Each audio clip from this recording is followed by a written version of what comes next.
Donald Trump has shut down the government. The man who claims he makes a deal like no other was unable to negotiate because either his brain is broken, he does not understand what a government shutdown is, or he simply does not care.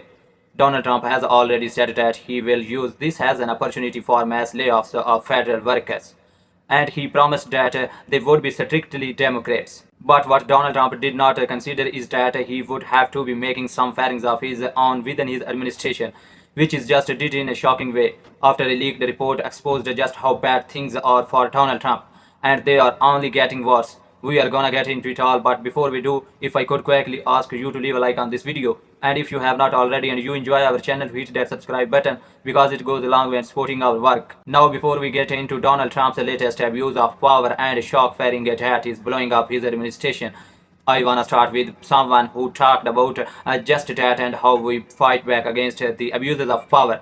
It was AOC with Cherry's Hoyes right here. Last week, it seems a lot of people, and I include myself among them, feel like a sort of rising sense of alarm about the aggressiveness of the sort of authoritarian aspirations of this government, essentially firing a U.S. attorney to replace him with a patsy who will indict a political enemy. The continued threat of using the military on American citizens, the ordering the troops to Portland and then backing up because it was 5-year-old B-roll. I don't know. Do you feel the same way over this last week or two? Does it feel like continuity to you? Are there conversations in your caucus about what this last week has meant? I think there's two things that are happening at once, and this is something that's very important for people to understand. One, there absolutely is an unprecedented abuse of power, destruction of norms, erosion of our government and our democracy in order to prop up an authoritarian style of governance. That is happening. However, they are weaker than they look. And it is important that we remember that, because what they rely on is the impression of power, the perception of inevitability, in us giving up in advance to say, oh, what's going to happen if I stand up, etc. Nothing's going to happen. They rely on that perception of inevitability and power so that people comply in advance and acquiesce in advance and give up in advance. And at the end of the day, Donald Trump is at record levels of unpopularity in his tenure. The Republican House is at record levels of unpopularity. They are underwater across the board, and they know it. And that is causing them to double down in public, but it is backfiring. That is why, whether it's a shutdown, whether it's all of this, they want us to blink first. And we have too much to save. Protecting people is too important a task for us to give up before anything even starts. So they may want to send people in, but these National Guardsmen do not want to be turned against their fellow Americans. We're seeing this here in Washington, D.C. It is an insult. Donald Trump is insulting the service members of this country by putting them on these silly tasks that they themselves do not want to be enforcing. And so we have to understand that standing up matters, that our voice matters, to not give in to this cynicism, because that is what they rely on in order to perpetuate this idea that they are that they have total immunity from consequence. They will experience the consequences of this. I spoke about this yesterday with Congressman Jamie Raskin, good friend of the show, about the inevitability that Donald Trump wants us to think looms over his administration, that ultimately he will always win, that ultimately he will come out on top, that ultimately we should just pre-capitulate. That is what law firms did. That is what my alma mater in Columbia University did. That is what ABC did for a short while there until they recognized that we are more powerful than Donald Trump. And that's what we need to be making every corporation, every institution, every college, everyone feel is that Donald Trump is not more powerful than we are. That we can use our voices and actually fight back against him and just show that this is an administration in shambles right now. They are not all powerful. Donald Trump just made a shock firing in his administration because of how terribly things are going and an effort to cover up. And I wanna get into it all. Breaking, the ADP report shows that the number of jobs created in August was revised down to losing 3,000 jobs from the economy from previously stated gaining 54,000. Because of that report, the White House has suddenly axed Trump's bonkers jobs straight pick. The controversial Project 2025 architect EJ and Tony will no longer be the new head of the Bureau of Labor Statistics. The White House filed paperwork to the Senate to withdraw the nomination on Tuesday. According to CNN, the conservative economist nomination was terminated following a criticism of the appointment across the political spectrum. Dr. E.J. Tony is a brilliant economist and American patriot that will continue to do good work on behalf of our great country, a White House official told CNN. Trump is committed to fixing the long-standing failure at the BLS that have undermined the public's trust in critical economic data. President Axis added, stating an official plans to announce a new nominee very soon. The Daily Beast has contacted the White House for comment. Donald Trump announced in August that he had chosen the 37-year-old Heritage Foundation economist to replace a former BLS commissioner after the president claimed the agency was rigged. Disappointing job after disappointing job, report figures. Trump wrote on Truth Social that Tony was highly respected in his field and suggested reporting from the BLS would change. Our economy is booming, and EJ will ensure that the numbers released are honest and accurate. The president said, I know. EJ Tony will do an incredible job at his new role. Congratulations, EJ. The move was seen as Trump's way to influence the agency, which releases key economic data. The shock withdrawal not only follows these latest numbers but several scandals involving Tony, including uncovered social media posts filled with extreme views and derogatory attacks on Kamala Harris. Donald Trump cannot even lie correctly in this administration anymore.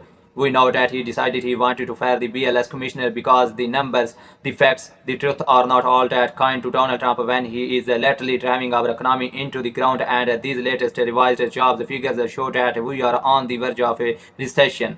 That Donald Trump has tanked the economy so badly, so quickly that he cannot, I guess, as much as he wants to try, just blame Joe Biden anymore. So heads are rolling in his administration because they cannot cover up. And this is some of the most egregious damage that Donald Trump has done to our country, not just in this term so far, but through his entire political career. The distrust we have in institutions, and often now rightfully so. We have talked about this in the wake of the Charlie Kirk killing, where Cash Patel was tweeting nonsense that he had to backtrack on because he wanted the alleged assailant to fit some ideological boxes so that Donald Trump and the rest of the MAGA movement could attack trans people. Now when we see Cash post a bullet sign from a shooting site and say that the person was anti-ICE, or they were Antifa, or whatever the fuck lie he comes up with, we cannot trust it. How would we be able to? Why should we? These are the people covering up the Epstein files. So why should we trust any information coming out of the White House? Why should we trust anything that Donald Trump says? Why should we trust these new job numbers? And that's a difficult place to be in because that is what Donald Trump wants us to do. Donald Trump wants us to be distrustful of information coming out of the government. He wants us to, not fully, grasp any reality in which truth is key and king. Because he wants to be king. He wants what he says to go all the time unchecked. That is what he is after, a world in which you cannot question the dear leader. You cannot make fun of the dear leader. You cannot poke holes in the blatantly false argument of the dear leader. And that's especially bad right now in a time in which Republicans are trying to shift blame for government shutdown they are responsible for to Democrats. That is what they want to do. That is what Donald Trump is after. Thankfully, some in the mainstream media have actually done the job of poking holes in those arguments, calling out their lies, especially around healthcare.